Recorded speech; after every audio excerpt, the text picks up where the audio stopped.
Hello, Facebook family. All right, I'm going to talk a little bit about trust. And before I even go into this, I just want to read this quote from Carl Jung. This is kind of an intense way to begin. So the quote is, "Suppression of the shadow is like remedying a headache by a beheading. In the last resort, there is no good that cannot produce evil, or evil that cannot produce good." So let that just kind of circle around in your consciousness for a moment. I know it's an intense contrast of the light and the dark that Jung is essentially saying that the light can always give rise to the darkness and the dark can always give rise to the light. You could argue that the first is not true and the latter is true. But I would say, so this question that I got asked, because I asked my list if people had specific questions they wanted me to address. And one woman wrote in and she said, "I have never felt safe to be myself with anyone unless they set that tone first. I don't know how to shift this and be more resilient to how other people react to me. I would love your advice on this." So she doesn't feel safe with anyone unless they set that tone first. She says, "I don't know how to shift this and be more resilient to how other people react to me. I'd love your advice on this." So I just want to say, it's a difficult question. It's a complicated question. And the first answer, and this is probably my first answer to almost any question, is to practice metta. So practice sending yourself loving kindness. If you're not familiar with the metta practice, I teach on it a lot, but essentially it's this turning back into the self to really address all of the dark corners and shine light in. Because if you're perceiving, the way that this question is asked, it kind of indicates that what you're perceiving is this categorical lack of safety in others, like that people are categorically not safe. And if that's the case, then essentially what that indicates is that you're kind of moving through the world fearful of your own safety. And that I'm not judging this at all. Like there may be some trauma in your history that needs to get unraveled. But people are going to be really sensitive to the fact that you're afraid, and then they will absorb basically that energy they can potentially absorb that energy of fear, and they're not in contact with their deepest self. So what metta does for us is basically it's this opportunity to drop back in to the self over and over again, and to meet like all of our own inner darkness, which is not necessarily personal, but basically to address and get kind of intimate with how conditioned mind operates and creates an environment that's not safe inside our own minds, and then to practice flooding ourselves with this commitment to loving kindness, which is basically like, it's a lot of people come to practice because they have a long history of abandoning themselves. Like they might not want to admit it quite straight up like that, but if they really look back at the way that they've been living, they've been not paying attention to their own needs. They've been kowtowing to the needs and desires of others. They've been people pleasing. They've been punishing themselves with whatever, like with certain disciplines, with exercise, around food, around work, even around spiritual practice. Like they've been living in self-punishment. And so metta is basically like, I kind of hate this analogy, but like drawing a line in the sand, putting a stake in the ground, and essentially stating energetically to oneself, I'm going to go forward with you. Like I'm not abandoning myself any longer.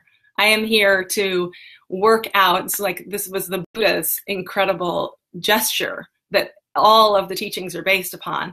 I'm going to work out my own karma. Like that's what I'm the most committed to. When the Buddha reached enlightenment, it was because he sat down, put one hand on the earth, and put the other hand up in the mudra of fearlessness, and said, I'm going to sit here until I get clear. I'm going to sit here with myself until love comes up stronger than fear, and it's that gesture is basically the gesture of metta. So when we sit down with ourselves and practice metta, we're taking that gesture for ourselves, and it's remarkable, just that one act of willingness. It's remarkable what arises out of that. Like that is it's almost like there's that one choice is the only choice, and then every other choice is derived from that. And what we end up then arriving at is like this willingness to look into the dark, because we have a sense that our own strength of spirit is enough. It's that we can handle looking into the dark inside conditioned mind. And then having done this over and over and over again, then when we see like somebody on the outside not being kind, or we don't perceive them as safe in some way, then we can kind of just identify like they're grappling with the same probably twisted up conditioning that almost everybody else is grappling with. They can't do much about it because they haven't made this one choice. Like they haven't freed themselves by committing to love above all any other teacher. They're still living in fear. They're living in suffering. So, while they may be interacting with me in a way that feels really unsafe, or they're accusatory, or they're snarky, or whatever, like it's actually meaningless because I can see where it's coming from. And I'm willing to deal with those demons within myself. And that's the only thing that really matters. And that is not to say that you should go on hanging out with people that aren't kind, or that aren't, that have like bad malintent. And, obviously you see people that are like suffering to the degree that they're abusive, like do your best to get away, like, without judgment, lovingly withdraw yourself from that relationship and seek good company. That's the importance of sangha.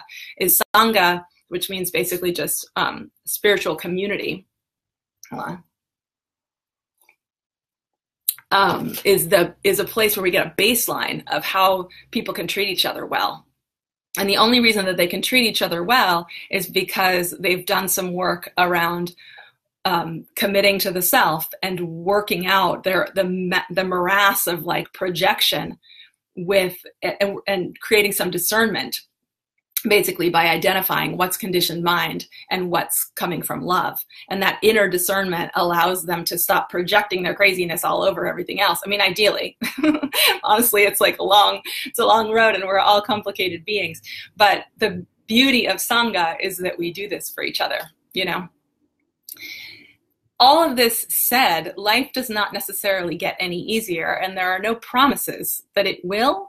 But the thing is that we do end up, in my experience, gathering up a different level of capacity for the difficulties in relationship, in work, what have you. I mean, one of my Dharma bridgers, one of the people in my group program, came to me recently, and she's just like taken on all this, like her work world has become really beautiful, really, like all of what she wanted to achieve in her work is coming to fruition.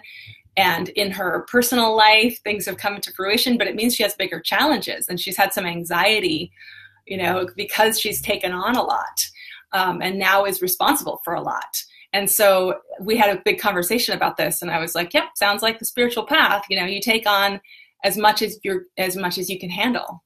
Like basically the theistic way to look at it is God doesn't give you a challenge that you cannot overcome. And as long as you are in collaboration or in co-creation with those deep divine soul level forces, then those challenges that seemed really, really impossible to attend to end up not being that big of a problem. And in fact, if we're like waking up ready to take on more, then our energy body ends up stabilizing and building in order to accommodate the challenge at hand. So that's a lot. I know and I hope it feels kind and supportive the way that I'm saying this. I know it can sound kind of intense, but ultimately, like, the answer is always to add more love, to look more deeply and add more love. And that's, under those circumstances, everything that's kind of like out there in the dark, our own fear, our own insecurities, our own paranoias, they become more clear, and we can like send a little bit more love to ourselves every time we encounter them. And those areas end up getting flooded with light. And then when we see that stuff out, when we see insecurities, darknesses outside in others, we send them the same kind of light that we've been sending ourselves. So let's see. Is that all I want to say? I think I'm gonna call it good right there, because if these videos get too long, then they can get kind of wacky. There's actually a lot of things I would love to say about this topic, because I have this idea about spiritual mutualism, that basically the only way that we really grow is by the frictions that arise in relationships. So we can talk more about that later. But I'm going to sign off. So I asked people if they had specific questions about relationship, about practice, about Dharma. This week I'm going to come back online on Thursday. I'll come live on Facebook again Thursday at 9:15. So if you have any questions, you can write them in the comments of this thread, or you can, if you're on my email list, you can reply to this, to reply to one of those emails. We've been doing a lot of work around vision well, I've been doing a lot of work around vision. I've done a couple trainings on vision recently, and they're available also for the next couple of days. If you are on my email list, you got that in your email, so check it out. And one of the things that we're doing with that vision work, I create this crazy deep practice actually around vision, and a whole kind of process to get clear on vision and allow vision to get refined by the work of being in sangha. So if you watch one of the trainings, you'll get information about that. Those trainings are available until Wednesday, and we're also offering calls to anyone who wants some support. So myself and Karen Johnson, who's my Dharma Bridge coach, are getting on the phone with people. So if that's of interest to you, then reach out here or email me. Okay. Karen Johnson is here watching this. All right. Take care, you guys. Lots of love.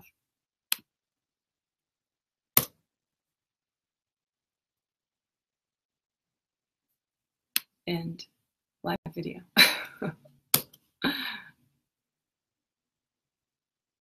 And